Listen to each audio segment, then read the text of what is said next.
I'm here to talk about success. The first rule of success is to have a vision. You see, if you don't have a vision of where you go, and if you don't have a goal where you go, you drift around and you never end up anywhere. I mean, as you know, I was born in 1947 in Austria after the Second World War. So I was very fortunate that I stumbled onto my vision. And I didn't really like Austria when I grew up. I couldn't wait to get out of there. I couldn't see myself becoming a farmer or a worker in a factory or anything like that. Even though my parents wanted me to stay there and have a normal life. But that was their vision, not mine. My vision was totally different. I felt that I was born for something special, for something unique, for something big. Then one day I went to school. I remember I was 11 years old, and they showed a documentary about America. And there they showed in this documentary the huge skyscrapers, the high-rises, the huge bridges, the 6-lane freeways, and all of this stuff. And I said to myself, that's where I want to be. I don't want to be around here with these little farmhouses and these little buildings. I want to be in America. One day after school, I walked by a store in Graz. So I went inside and I looked around, and then I saw a magazine. I saw a bodybuilding magazine that had Reg Park on the cover. Reg Park was then a 3-time Mr. Universe. And I saw him on the big screen as Hercules. I read that and I said to myself, wow, this is the blueprint for my life. This is exactly what I want to do. I want to become a bodybuilding champion just like Reg Park. I want to get into movies just like Reg Park. And I want to make millions of dollars and be rich and famous just like Reg Park. Do you know how great it felt that I knew where I was going? Imagine the majority of people don't know where they're going. I knew where I was going, that I'm going to become this bodybuilding champion just like him. So it was just a question of how do you do it? I was so relieved, because when you have a goal, when you have a vision, everything becomes easy. So people always ask me, when they saw me in the gym in the pumping iron days, they say, why is it that you're working out so hard? 5 hours a day, 6 hours a day, and you have always a smile on your face. And I told people all the time, I said, because to me, I'm shooting for a goal. In front of me is the Mr. Universe title. So every rep that I do gets me closer to accomplishing that goal, to make this goal, this vision turn into reality. Every single set that I do, every repetition, every weight that I lift will get me a step closer to turn this goal into reality. So I couldn't wait to do another 500-pound squat. I couldn't wait to do another 500-pound bench press. I couldn't wait to do another 2,000 reps of sit-ups.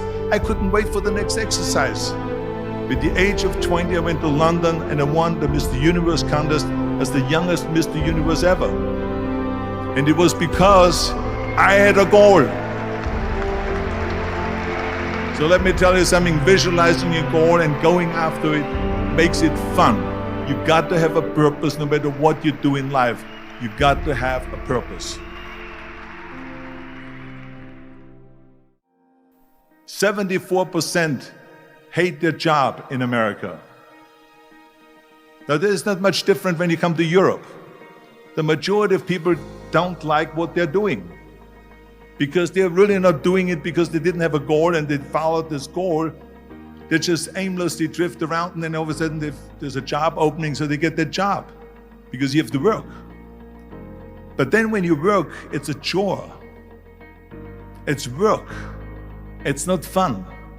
So if you think about, only a quarter of the people really enjoy what they're doing in life.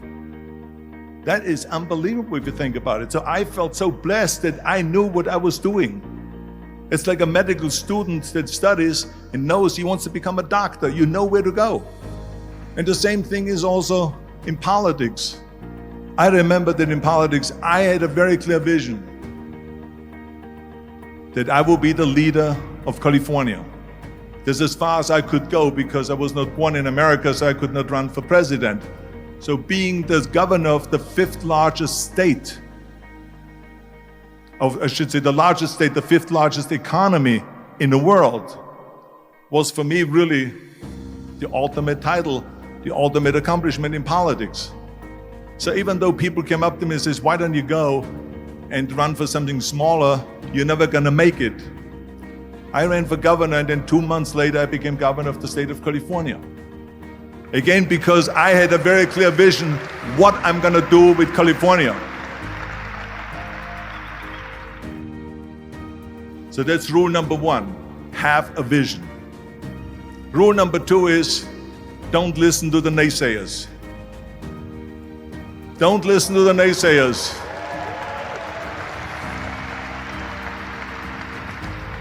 Everything I ever did, the thing that I heard out of people's mouth was, that's impossible. That can't be done. Or no. That is exactly what I heard, and of course I proved to the people that it can't be done. So whenever someone said to me, it can't be done, I heard it can be done. When they said no, I heard yes. And when they said it's impossible, I heard it is possible. I'm a strong believer of what Nelson Mandela said, that everything is always impossible until someone does it. Well, I'm gonna be the one, I said to myself, I'm gonna do it and I'm gonna show it to them. Maybe it has never been done before. That's perfectly fine with me. But I'm gonna do it. And I did not listen to the naysayers. It's all about the hard work that you put in.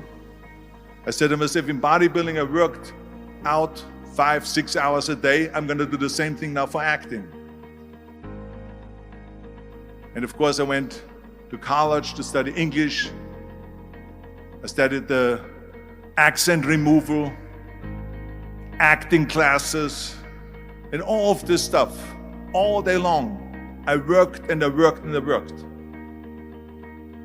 And within a short period of time, I made one movie called Hercules in New York, which of course went right into the toilet. But it didn't discourage me. I still had the same vision. And then all of a sudden I did Streets of San Francisco. I did Stay Hungry and Pumping Iron and The Villain. And then all of a sudden I was asked by Dino De Laurentiis and by Universal Studio to star in Conan the Barbarian.